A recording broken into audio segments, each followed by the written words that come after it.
안녕하세요. 부의 독서입니다. 오늘은 여러분들께 읽는 힘에 대해 말씀을 드리겠습니다. 겐코라는 사람은 분석한 달인의 공통적 인식 가운데 달인일수록 공포를 정확히 예측한다라는 말을 했습니다. 나무 타기의 달인도 일반 사람들이 안전하다고 느끼는 곳에서 오히려 위험을 예측한다는 사실을 알 수 있습니다. 이것이 바로 이를 완벽하게 수행하는 요령입니다. 주사위 놀이의 달인도 마찬가지입니다. 이기 위에 던지면 자신도 모르는 사이에 욕심이 생겨 악수를 두기 쉽습니다. 하지만 가능하면 지지 않겠다라는 마음으로 던지면 의외로 실패할 위험이 적어집니다. 항상 최악의 상황을 염두에 둠으로써 냉정하게 대처할 수 있기 때문입니다. 위험을 미연에 예측하고 방지하는 능력이 되기 위해 몇 가지 에피소드가 있습니다. 승마의 달인 이야기가 그것인데요. 승마의 명수인 아다치 야스모리라는 사람은 말을 끌고 나올 때 그 말을 두 다리를 앞으로 모으고 문턱을 넘으면 이 말은 힘이 너무 넘쳐 사나운 녀석이군 하면서 안장을 다른 말로 옮겼습니다. 그리고 문턱을 넘을 때 두 다리가 문턱에 닿으면 이 녀석은 너무 둔탁해서 사고를 낼 말이야라며 타지 않았다고 합니다. 겐코는 야스모리의 신중함을 도를 모르는 사람이 어찌 이런 두려움을 알겠는가라며 감탄했습니다. 만약 말을 모르는 초보자였다면 아무 생각 없이 말에 올라탔을 것입니다. 아주 사소한 점에서도 실패의 징조를 감지하고 찾아내는 능력, 겐코는 이것을 바로 달인의 힘이라고 얘기합니다. 그리고 126단 도박꾼 이야기에서 도박의 달인이 이런 말을 했습니다.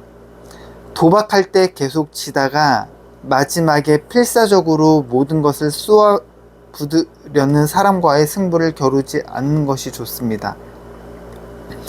이는 상대가 당신을 내리 꺾을 때가 가까워졌다는 뜻이기 때문입니다. 때를 아는 것이야말로 실력 있는 도박꾼의 필수 요건이라는 이야기가 실려 있습니다. 도박꾼에도 고수와 하수가 있습니다. 겐코는 같은 도박꾼이라도 고수에게는 배울 것이 있다고 역설합니다. 흐름을 정확하게 파악하고 냉정하게 대처하는 판단력은 경험을 통해서만 쌓을 수 있습니다. 한 가지에 깊이 파고들어 경험을 쌓아가는 사람들에게는 공통적인 인식을 발견할 수 있는 것이 겐코의 지론입니다. 숙달의 해답은 의식을 또렷하게 집중하는 데에 있습니다. 이것을 겐코는 두 가지 면에서 조언합니다. 그 하나는 지금 하려고 하는 일을 또렷이 인식해 나가는 것입니다. 쓰레즈 레쿠사 92단에서 해당 내용이 등장합니다. 활쏘기를 배우던 사람이 어느 날 화살 2개를 손에 쥐고 관역을 겨누고 있었습니다. 이를 지켜보던 스승이 이렇게 말했습니다. 초보자는 화살 2개를 동시에 쥐어서는 안 된다. 두 번째 화살을 믿고 첫 번째 화살을 성의 없게 쏘기 때문이다. 항상 자신에게는 한 개의 화살밖에 없다고 생각하는 것이 옳다. 스승이 추구하는 것은 제자가 생각하는 의식 집중보다 훨씬 높은 차원의 집중이다. 물론 제자에게는 첫 번째 화살을 소홀히 쏠 생각이 없었는지도 모른다. 그러나 초보자의 경우 믿는 구석이 생기면 오로지 화살 한 개밖에 없다는 생각으로 임할 때만큼의 몰입을 경험하기 어렵다. 자신도 의식하지 못하는 사이에 다른 화살 하나를 믿고 마음이 소홀해지기 때문이다. 겐코는 나태한 본인은 아무것도 느끼지 못할지라도 그의 스승은 이미 알고 있으리니라고 했다. 본인 스스로도 알아채지 못하는 사이에 의식 집중이 흐트러져 중도에 포기하려는 제자의 태도를 예리하게 꼬집고 그가 고차원적인 의식 집중을 지속할 수 있도록 돕는 것이 스승의 참된 역할이다. 물론 기술 그 자체를 가르치는 일도 중요하지만 자기 일에 분명한 의식을 갖고 이를 유지하고 수련을 통해 그것을 하나의 기술로 만들어 갈 수 있도록 돕는 것이 더욱 가치 있는 일이다. 겐코는 이 점이야말로 모든 영역에 걸쳐 적용되는 가르침이라고 보편화했다. 나는 고등학교 시절 이 글을 우연히 접하게 되었는데 그 당시 무척 감명받았다. 마침 그 당시 내가 흠뻑 빠져있던 테니스에는 서비스를 2개 넣을 수 있다는 룰이 있었다. 나는 이 글을 읽으며 말 그대로 등한시하는 마음이 파고들어 위기를 맞았던 경험이 떠올라 어리석음을 통감했다. 이 글을 읽은 뒤부터는 시합에 임할 때 첫 번째 서브 단 하나의 기회만 있다는 생각으로 공 하나에만 집중하도록 연습했다. 물론 한순간에 극적인 효과를 볼 수는 없었지만 나에게 스레즈 레쿠사란 보편적 숙달론의 교과서와 같은 존재가 되었다. 에너지의 집중. 의식 집중에 관해 앞서 소개한 화살 이야기가 미시적 차원이라고 한다면 겐코는 거시적 차원에 관한 집중도 역설한다. 188단어에는 이러한 이야기가 실려있다. 한 사람이 부모에게 설법을 생활의 수단으로 삼는 설경사가 되거라 라는 권유의 말을 들었다. 이 말을 들은 그는 설경사가 되기 위해 가장 먼저 말타기를 배웠다. 사람들이 설법을 듣기 위해 말을 데리고 와 그를 모셔가려고 할 때 낙마한다면 어설프고 한심하게 볼 것이라는 생각에서였다. 더불어 설법이 끝난 뒤 그 집에서 술이라도 권하면 그 자리에서 선뜻 부를 수 있도록 유행가도 연습했다. 아무런 재주도 없는 사람으로 보여 비웃음을 사고 싶지 않았기 때문이다.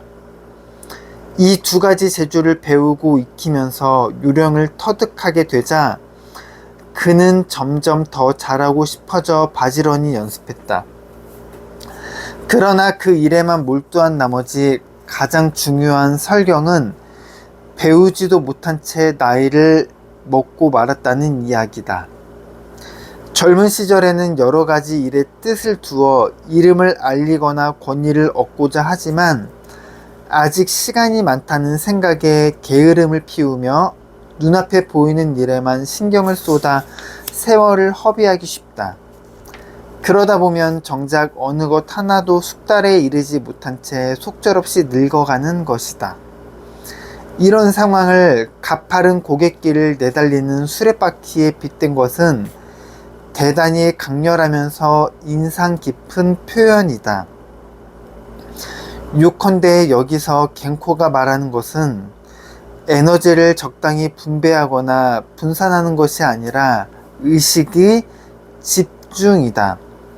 일생을 통해 반드시 실현하고 싶은 바람들 가운데 어느 것이 가장 간절한지 비교해보고 그중 한 가지를 정했다면 그 외의 일들은 배제하고 오로지 그 일에만 몰두해야 한다고 단호히 말한다.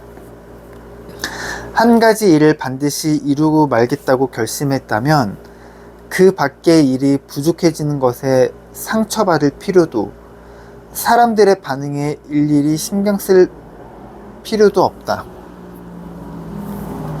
만사에 관심을 두고 마음을 써서는 한 가지 큰 일을 이룰 수 없다. 이 말은 도겐이 정법안장 수목기에 기록한 마음을 끌어내지 않으면 생각한 일은 절대 이루지 못하리니와도 상응하는 말이다. 이 말을 알게 된 것은 마침 내가 입시 준비할 때였다. 나는 이 말을 내 나름 단일화라는 콘셉트로 해석하고 받아들였다. 여기저기 적당히 발을 담그고 슬쩍슬쩍 파보는 것이 아니라 여기저기가 아닌 여기다 싶은 곳에 온 힘과 마음을 쏟아 저 깊은 안방까지 뚫어나가다 보면 언젠가는 마르지 않고 샘솟는 우물을 파낼 수 있으리라는 신념이 끌어올랐다. 이 말은 무언가 기술을 얻고자 하면 양적인 축척이 선제되어야 질적인 변화를 끌어낼 수 있다는 결론으로 이어진다. 미시적인 집중도 필요하지만 그보다 더 중요한 것은 자신이 지금 무엇에 집중해야 하는지 판단하는 것이적 관점이다. 물론 이 작업은 한 사람이 가진 삶의 의미를 자주할 만큼 중요한 사안이므로 판단하기 쉽지 않은 것이 사실이다. 겐코는 바둑에 얽힌 에피소드를 소개하며 이 점이 다시 한번 강조한다. 바둑에서는 작은 이익을 버리고 큰 이득을 취할 줄 알아야 한다. 바둑돌 3개를 버리고 10개를 선택하기란 어려운 일이 아니다. 그러나 바둑돌 11개를 얻으려 10개를 버려야 하는 선택은 대단히 어렵다. 버려야 하는 바둑돌을 많아질수록 아깝다는 생각이 더욱 강해지기 때문입니다. 하지만 겐코는 더 큰 것을 얻기 위해서는 작은 것을 과감히 버릴 줄 아는 거시적 관점이야말로 한 사람의 인생을 좌우하는 강력한 무기임을 강조한다. 네. 한 가지에 몰입해야 된다는 내용입니다. 결론적으로. 그런 내용인 것 같아요. 어떤 일을 하고자 할 때 두세 가지를 신경 써서는 한 가지 내가 원하는 일에 집중하고 성공할 수 없습니다. 그래서 에너지에 대한 집중이 필요하고요. 그 집중을 위해서는 다른 사람들을 신경 쓸 필요도, 다른 사람에 대해 반응에 대해 굳이 얽매일 필요도 없습니다. 여러분은 오늘 어떤 것에 집중하고 계신가요? 오늘도 여러분의 성공적인 하루를 응원하면서 저는 내일 더 좋은 내용으로 인사드리겠습니다. 끝까지 시청해 주셔서 감사합니다.